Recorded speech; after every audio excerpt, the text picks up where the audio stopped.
महायुती म्हणजे सगळे घटक पक्ष एक दिलाने एक समान लढत आहेत असा दावा सातत्याने केला जातो। मात्र कोल्हापूर जिल्ह्यातील कागल, भुदरगड आणि आता थेट जिल्हा परिषद निवडणुकीत जे चित्र दिसते ते या दाव्याला थेट छेद देणार आहे। कागल आणि भुदरगड नगरपालिका नगरपंचायत निवडणुकीत शिवसेना शिंदे गटाला जाणीवपूर्वक डावलण्यात आलंय।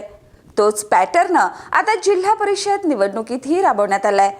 महायुतीत सहभागी असूनही शिवसेना शिंदे गटाला सातत्याने साईडलाईन केलं जात असल्याची भावना आता उघडपणे पुढे येते। करवीर तालुक्यात तर चित्र आणखी धक्कादायक आहे।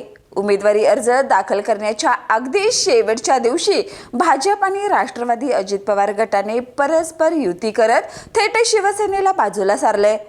भाजपचे कार्यकर्ते राष्ट्रवादीच्या चिन्हावर आणि राष्ट्रवादीचे कार्यकर्ते भाजपच्या चिन्हावर रिंगणात उतरलेत। हा प्रयोग नेमका कुणासाठी आणि कुणाच्या विरोधात हा प्रश्न इथे उपस्थित होतोय। याच अस्वस्थतेला माजी खासदार संजय मंडलिक यांनी जाहीर वाचा फोडली आहे। शिवसेना शिंदे गटाबाबत होत असलेली दुय्यम वागणूक त्यांनी स्पष्ट शब्दात मांडली आहे। त्यामुळे महायुतीत सगळे घटक समान हा दावा केवळ व्यासपीठापुरताच मर्यादित राहिलाय। यातच आता आणखी एक महत्त्वाचा ट्विस्ट समोर येतोय। महाविकास आघाडीने कागल तालुक्यातील सिद्धनेरली, बोरवडे, बाणगे आणि चिखली या 4 गटात एकही उमेदवार दिलेला नाही। ही रणनीती आहे की मजबुरी याबाबत राजकीय वर्तुळात संभ्रम आहे। महाविकासकडे उमेदवारच नव्हते की त्यांनी मुद्दाम मोकळी जागा ठेवत भविष्यातील गणिते डोळ्यासमोर ठेवलेत। राजकीय जाणकारांच्या मते ही 4 जागा निकालानंतर सत्ता स्थापनेसाठी किंगमेकर ठरू शकतात।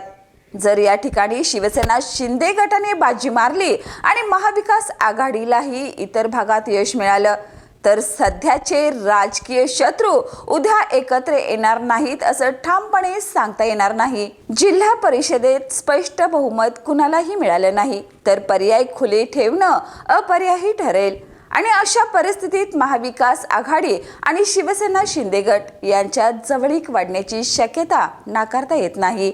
म्हणूनच कागलमधील या 4 जागा केवळ आकड्यांचा खेळ नाहीत तर जिल्ह्यातील सत्तेची दिशा ठरवणाऱ्या राजकीय चाव्या ठरणार आहेत।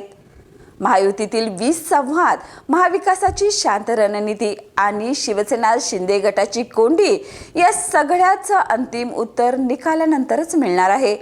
तोपर्यंत जिल्ह्यातील राजकारण तापलेलं राहणार आणि पडद्यामागचे डाव अधिकच तीव्र होणार हे मात्र नक्की।